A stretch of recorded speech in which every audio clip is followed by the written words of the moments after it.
Sausalito. Welcome to Downshift. My name is Matt and I'm here in Sonoma, California testing the brand new 2026 Toyota Corolla Cross. This one's a hybrid and I'm going to show you everything that you need to know about it. Let's get into it. Let's start up top and talk about what this is and what it competes against. This is Toyota's subcompact or entry-level SUV, and it competes against things like Honda's HR-V, Nissan's Kicks, Subaru's Crosstrek, and those sort of things. And what's new for 2026 is, well, actually quite a few things. We've got new faces up front, we've got a revised interior space, and we've got some updated technology, and we'll talk about all of that as we go through the video. But we'll dive under the hood to talk about some powertrain options. Now there's two different powertrains that you can get in your Corolla Cross. The standard is the gas only, which is a 2-liter inline 4-cylinder. It's gonna make about 169 horsepower, and it's gonna be good for about 30 mpg with all-wheel drive or 32 with front-wheel drive. But the powertrain that I would recommend is what we're looking at here. This is the 5th-gen hybrid system. It's the 2-liter 4-cylinder, similar to what you'd find in just the gas, but we've got a hybrid system attached to it, making 196 horsepower and 151 pound-feet of torque. 0 to 60 is good for about 8 seconds, and fuel economy, you're gonna look at about 42 mpg combined versus the 32 that you would see in the gas. So this hybrid system is gonna be more powerful, quicker, and more economical. So we'll talk a little bit more about how it performs on the road later on. Well, let's talk then about how power gets to the wheels. Now, in your hybrid, you've got an eCVT, and in the gas, you guessed it, it's gonna just be a CVT. Remove the E part. Now, the hybrid is E all-wheel drive only, whereas in the gas Corolla Cross, you can get it as front-wheel drive standard or all-wheel drive. And then in terms of styling, remember I said it gets a new face for this year. Now, the hybrid, like what we're seeing here, has a totally new face. We've got a body color match, kind of graduating hexagonal grille, and it looks pretty cool. I certainly think this is the better look.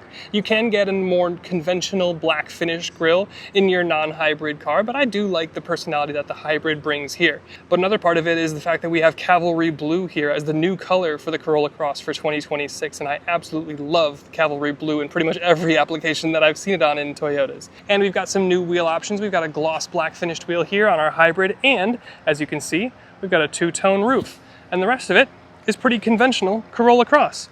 Make sure you don't miss the Corolla Cross Easter egg here on the C-pillar. But something a little bit more practical and pragmatic, we'll talk about the cargo area. Now we do have a powered tailgate. That's not going to be standard on every trim, but we do have it here, and you know I love to see that we have close and lock. Fantastic to see. Now our hybrid is going to get just a tiny bit smaller trunk, but you can see still we have a nice big trunk area. We've got a little hidden pocket here, a little raised area here for a phone, and a pretty massive chasm over here. JBL subwoofer, privacy cover, and seats fold 60/40. So you love to see that. It's a nice, big, and practical space in the back of the Corolla Cross. Also, if you wanted to tow in a Corolla Cross, you could, up to 1,500 pounds at least. We'll move up the cabin to take a look at the rear seats. No window shades, I don't really expect that. Some more harder, scratchier black plastics back here, but we do have a cup holder in the door. We also have an armrest with some additional cup holdering, but I'm gonna show you the space. I'm 6'1" for reference, and I'm gonna sit back behind myself more or less, and I still have several inches of knee room in front of me.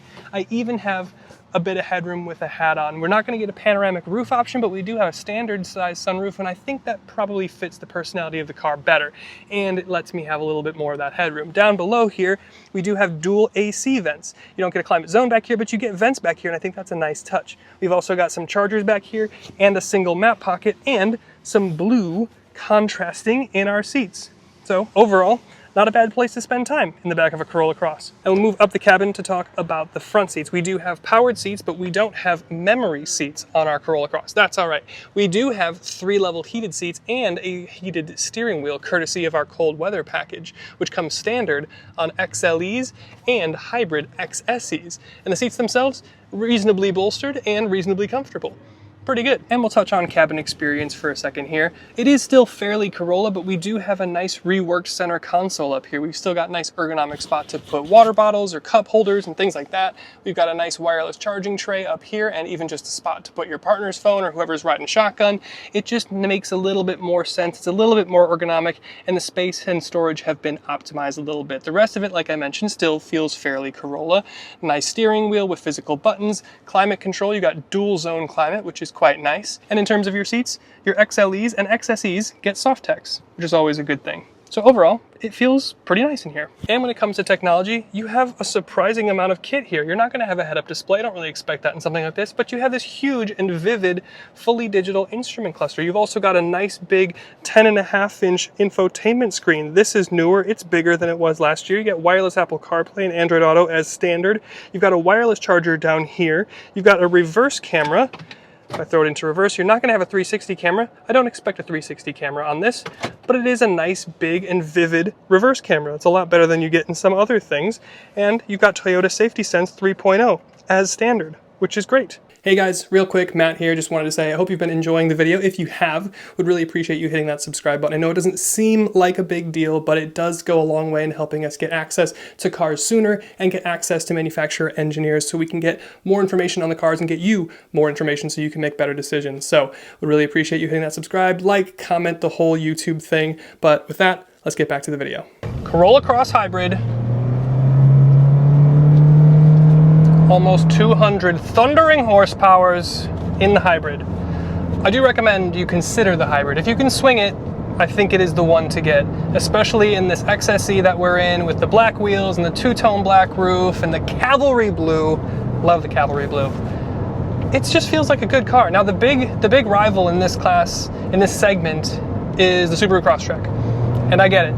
The Subaru Crosstrek is pretty good, but I don't know, there's something more, like if you don't particularly care about the whole off-roady kind of Subaru vibe and you just want something that's comfortable, really pretty spacious, like I'm 6'1", and I can fit pretty comfortably in the back seat. The trunk is pretty big, it's like 17 something cubic feet, you fold the seats down, it's like 44.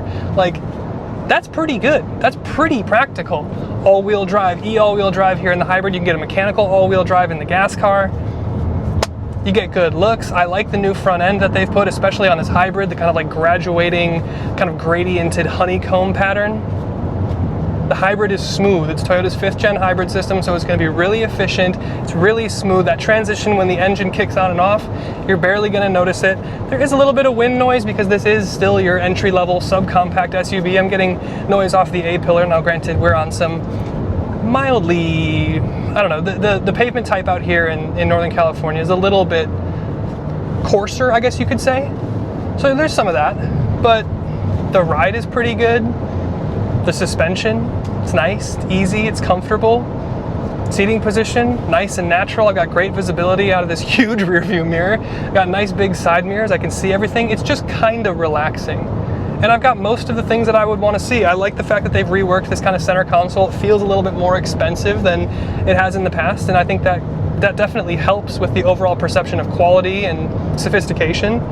The tech, it's pretty much the same thing that's in all the other Toyotas that we've tested over the last couple of years, which is to say it's pretty good. There's no problems with it. It's not baked full of, you know, crazy gimmicks like you'd find in a BMW, but those are also pretty useless. So it gets you Apple CarPlay and Android Auto, and you've got a reverse camera. Maybe it would be nice to have a 360 camera. I can't remember if a Kona is bringing that, but it's certainly not par for this class. And so I guess it's a long-winded way of saying the Corolla Cross is certainly worth a look if you're looking in this class, especially when you can get this Cavalry blue, especially when you can get the hybrid. I would go for this exact spec. I would go for the hybrid, I would go for the Cavalry blue with the blue or the black 18-inch wheels. It's a good car, man. It's a good car. Really comfy, gonna be nice and efficient, gonna be nice and reliable. Classic Toyota stuff. So thank you to Toyota for having me out in Sonoma, and we'll see you in the next one.